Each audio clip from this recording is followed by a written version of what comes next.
Hello বন্ধুরা, আজকে তো সকাল সকাল একদম সমস্ত কিছু রান্না বাড়ি তোড়জোড় নিয়ে চলে এসেছি। তোমরা তো দেখে বুঝতেই পারছো আজকে বিশাল একটা ধামাকেদার ব্যাপার আছে। তো সেটার কারণ জানতে হলে ভিডিওটাকে একদম স্কিপ না করে পুরোটা কিন্তু দেখতে হবে, তাহলেই আজকের এই কারণটা জানতে পারবে। সকাল সকাল এখানে সমস্ত কিছু রান্নাবাড়ি হয়ে গিয়েছিল, আর যার জন্য এত আয়োজন সেও রেডি হচ্ছিল। আর এদিকে আমি সমস্ত ফুলের ডেকোরেশনটা করে নিয়েছিলাম।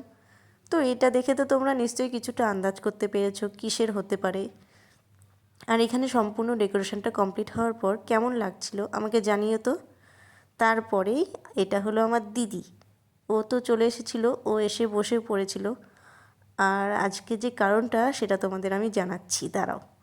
আমার দিদির কিছুদিন পরেই বিয়ে, সেই কারণেই বাড়ির সকলে মিলে ওকে আইবুড়ো ভাত দিয়েছিল। এটাই হলো মেন রিজন। আর এখানে সবাই বরণও করে নিচ্ছিল। তারপরে আমরা সকলে মিলে খেতে বসে পড়েছিলাম। আর আজকের মেনুতে ছিল ভাত, ডাল, সমস্ত রকম ভাজা, বাটা মাছের ঝাল, চিকেন কষা, চাটনি, পাঁপড় আর বিভিন্ন রকমের মিষ্টি। তো আমরা তো এইভাবেই লাঞ্চটা কমপ্লিট করলাম। আর ভিডিওটাকে দেখার জন্য ধন্যবাদ, টাটা।